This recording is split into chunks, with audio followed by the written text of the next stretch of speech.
Red FM. I think, to be fair, he probably had the luxury of bringing on some pretty well-known names as well, to the latter stages of the match as well, which Dennis probably wouldn't have had that luxury, with a few injuries as well. So it's a great night for hurling as well, because it was a great match, great excitement, and as I was saying, the matches between Waterford and Cork in the last 2 years have been just great spectacles for the sport, Yeah, absolutely. It was 160 minutes of very intense championship hurling in the space of 7 days, Stephen. Going into extra time last night, I know you said that the strength and depth of the Waterford panel probably made a huge difference, but I think that Waterford were probably the fitter team as well. Is that what made another difference as well? Yeah, it's hard to know, because I suppose Waterford did look as if they were attacking the game going into extra time, whereas Cork seemed to be defending that bit more, and they didn't seem to be attacking it to going all out to win it. Really, that's the way I kind of read it. And they've a new fitness trainer in there this year. Jerry Fitzpatrick has been there for a long number of years, and Davy has brought his own man in from Clare. So obviously they've done a lot of work on the training pitches earlier on in the year. So they looked as if they were moving well near the end of the match as well.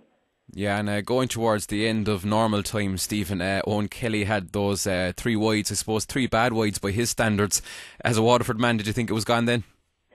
Yeah, I was very surprised, to be honest, because I would have put my house on Owen Kelly, because he's a fantastic striker of a ball, and you would have expected him to put that free over the bar, but he didn't, but they showed great character to hang in there, as well, and to get the goal that Dan Shanahan got, it was strange. There was a bit of a delayed reaction there, because everybody couldn't believe that he had shot from so far out, and then a delayed reaction as to whether it had gone into the goal or not. So it's kind of a strange feeling, really. When that winning score went in.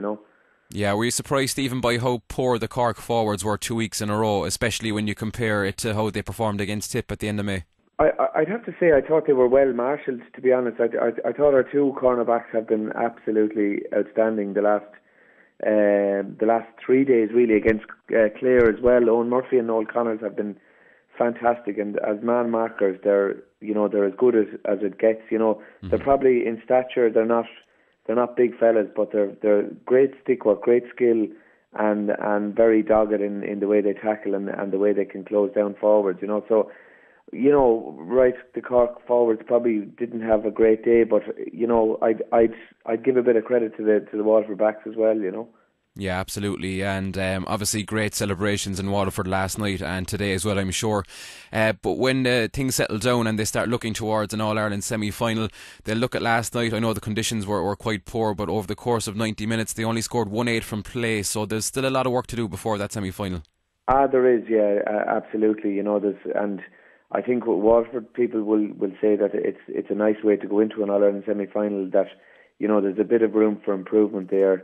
They'll take a lot of confidence from the way that they've won the matches, that they really went and took the game by the scruff of the neck and actually won the match, as opposed to it being kind of handed to them. So they'll take confidence from that. But in the last few years, we've won a few Munster championships now, and it's all about the next stage, really, in Waterford. And we probably thought a couple of years ago that had passed this team, but it's a new year, and we're in an All-Ireland semi-final again, so there's a great sense of optimism, and I suppose everybody just can't wait for an All-Ireland semi-final now.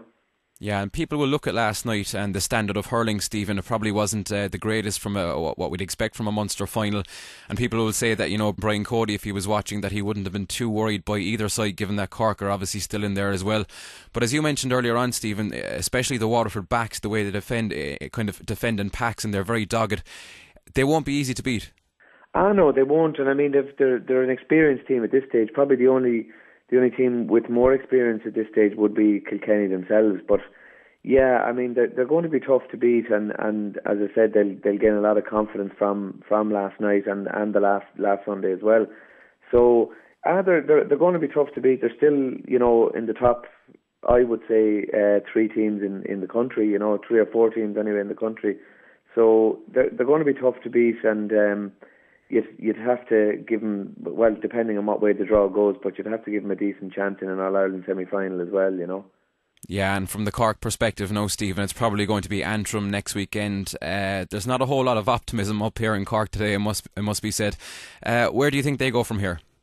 I think the Antrim match, if that's what the draw is, is a perfect kind of draw for them, because all due respects to Antrim, Cork should be beating them, and I suppose it's a kind of a nice. It'll ease them back into the competitive side of it and into a quarter final, and probably that's what they'd like. I was a bit surprised, to be honest, that they beat Dublin. I didn't see the match, but I think Dublin would have been in tougher opposition because they're on a bit of a rise themselves. But it's a nice draw for Cork because they should be winning those type of matches comfortably, and I'm sure they will. And it'll just get their minds. But I'm sure they're going to find it tough this week now to get themselves ready for it. But the fact that it is Antrim, it won't be so bad for them. Yeah, what do you think Cork can hope for from the rest of this year, Stephen? Can we be optimistic for a bit of a run yet? Absolutely. I think to get Sean Oak back and Jerry O'Connor back, it'll be a big boost, and they're going to take another scalp, I'd say, by the end of the year. But I don't think Kilkenny would fancy playing Cork in an All-Ireland semi-final. I certainly know that for a fact. So there's a lot of hurling left to be played for Cork as well, I would think. Red FM.